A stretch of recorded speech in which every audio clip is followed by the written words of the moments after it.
In the dark ages of 2020, where everyone was sitting at home, getting fat, depressed, and watching all sorts of shows, came one anime where you could still feel better about yourself by watching some idiot be somehow more self depreciating than you, and then get depressed again cause he pulls. But then the anime ended, and I was like, I need more. So I picked up the manga and have been finally caught up to its 218 chapters and a lot of wasted time. Anyways, recently there's been a huge spike in its popularity, but not really for the good reasons. And my opinion being the best of all time, I'm going to be answering if it's really that bad.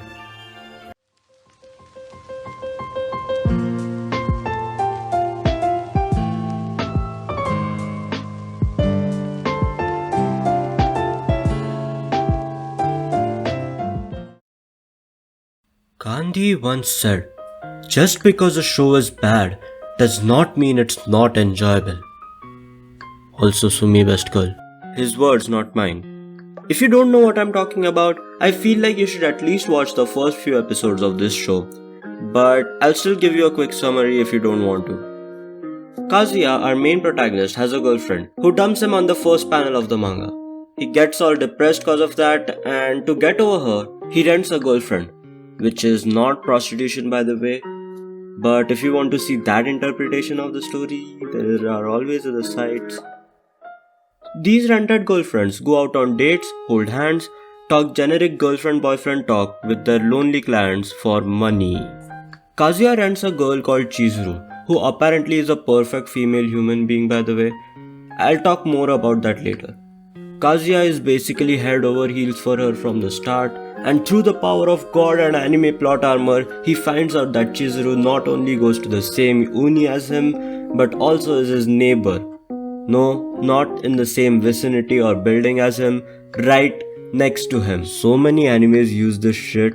It's one of my biggest pet peeves. Like, Tokyo has 14 million people living in it, and you're gonna say that these two people end up right next to each other. Anyways, Kazuya, being the simp he is, he rents her time and time again, introduces her as his real girlfriend to his friends and family, and the whole show is just keeping the secret of the rental girlfriend safe from his peers and family, while Kazuya struggles to confess his love to Chizuru, which would basically solve all problems, but we have to earn that bread, don't we? Here we go, money talk. That's legit the entire story, except for the time it does something different like the movie making arc, which was honestly my favorite. Now it looks like I'm ranting negatively, but actually the manga was quite enjoyable. Now is it peak literature with no flaws, one that is going to change your whole perspective towards life? No, not at all. But it's fun and it gives a nice, cozy, humanly feeling that I don't know if I can describe that well. Except for the last 70 chapters, they were bad. They were just dog shit. Speaking of dog shit, Uh-oh. Stinky poop. Kazuya is a cowardly beta cuck with delusional and degenerate behavior. He is a selfish piece of shit who gets turned on by thinking about his girl getting smashed by someone else. Fuck your life! Bing bang! But that's okay, right? It makes for a very interesting character. Don't get me wrong, it was nice to see a representative for struggling college students in anime manga, one that actually thinks about sex, one that is self-depreciating, one that most young adults can relate to, one that actually needs some help from a significant other to fix him, to gain confidence, and to change his life and become matured. So, here's the thing. That just never fucking happens. It feels like Kazuya doesn't grow at all. He's the same person that was shown to us in the first episode. For example, even after what feels like an infinite amount of time spent on a personal basis, Kazuya still thinks he's just a client for Chizuru. Bruh, you made a movie for her. There's no way your relationship is just based on money. By the way, the client thing literally happened in the latest chapter. So I'm not bullshitting you. I'm not saying that just because Kazuya did something for Chizuru they should get together, cause clearly Chizuru also has feelings for him. So to conclude, both of them lack balls. Woo! Yeah, baby! That's what I've been waiting for. That's what it's all about. Well, Kazuya has gotten his share of hate throughout the years, and not gonna lie, reading everyone on the internet, hating on him, clowning on him, made me kinda change some parts of myself. I swear to God, I'm not as bad as him. And Kazuya in the movie arc, I mean, he did it. He produced a movie. I don't know how realistic it was, getting funds from Kickstarters, but I want to say that the movie arc was the peak of the manga for me. Chapter 131. This is embarrassing, but I actually cried while reading it. So they start filming the movie, and because Kazuya lacks the skills to do anything on the set, he is relegated to doing menial jobs like shoving away the insects and stuff. But because of this, he gets a massive inferiority complex. He feels like he's a burden to everyone, like he's insignificant, and he's just inside of his head. And not gonna lie, I've been there too. This chapter made me sympathize with Kazuya, and that is a very good thing. It made me feel for him. And then Chizuru gets his spirits back up, and that was probably the moment I actually got invested in the relationship. And it was strengthened after Kazuya helped Chizuru get over her grandma's death. Honestly, it should have ended right there. Maybe take another chapter for Kazuya to actually confess, and then few more to tell everyone that they're dating now instead of renting each other. Not each other, only Kazuya, but it could have been such a great manga if it ended right there. But we gotta milk the shit out of it, because everything from this point is just downgraded. The last few chapters are clusterfuck. I don't know what's happening. It's not that bad, but it just the same thing over and over again.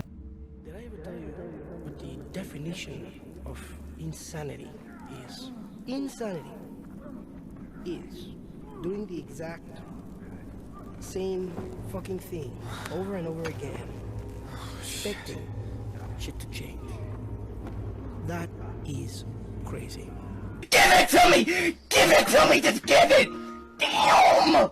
I like Chizuru, I like her a lot. She is probably the most normal character of the series, but at the same time she doesn't feel too generic. She has her own goal of becoming an established actress, and in spite of her being beautiful, loved by everyone, and overall just balanced, we see her being lonely and struggle, which most of the times Kazuya and his family helps her out of it. It's just wholesome, it's very wholesome.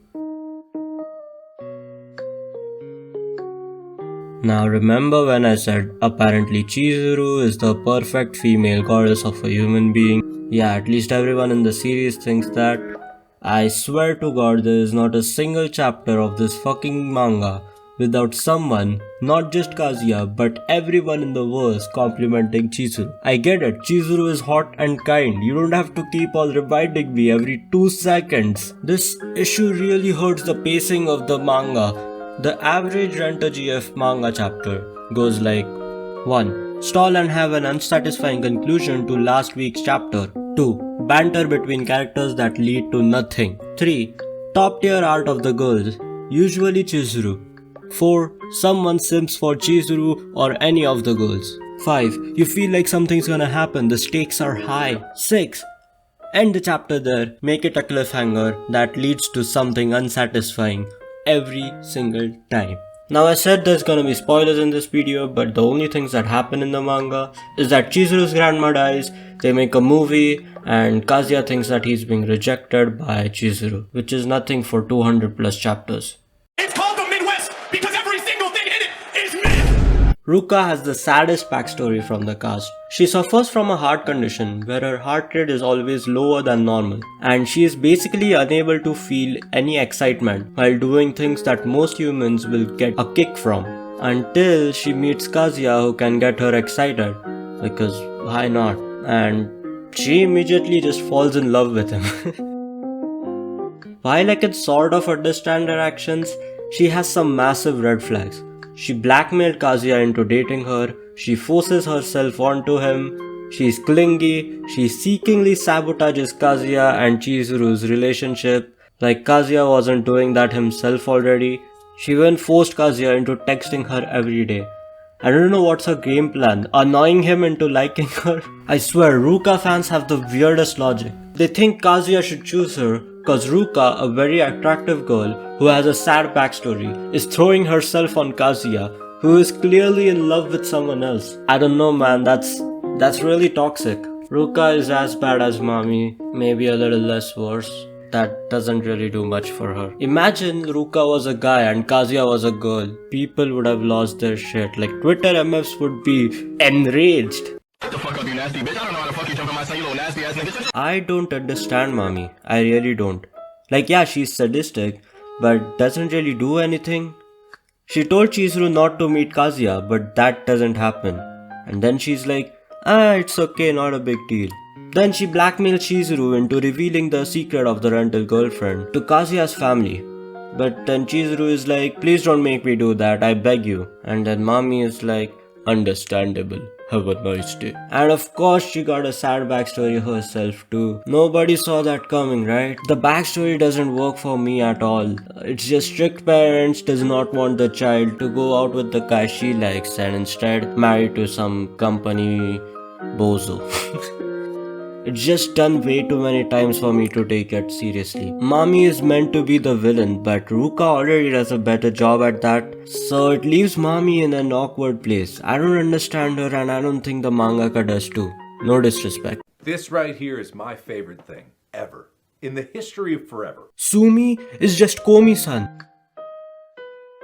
I'm not complaining though. Sumi is like Ruka but infinitely better. She gains feelings for Kazuya in a more believable way and figures out that Kazuya will always love Chizuru more and so supports him as a friend instead of forcing her feelings like Ruka. Sumi is definitely the best girl of friend to girlfriend and I'm gonna say it, she's better than Komi-san. Excuse me, the fuck did you just say? The voice acting for Sumi in the anime is so cute.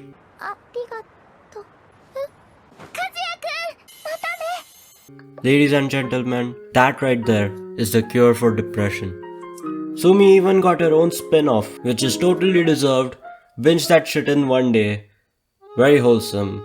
I don't have anything else to say. Fuck Chelsea, Chelsea shit! Yeah? Fuck Chelsea, what? Fuck you! In conclusion, I'd like to say that Rent a Girlfriend might not be the most well-written manga, but for some reason I just can't wait to know what happens in the future chapters.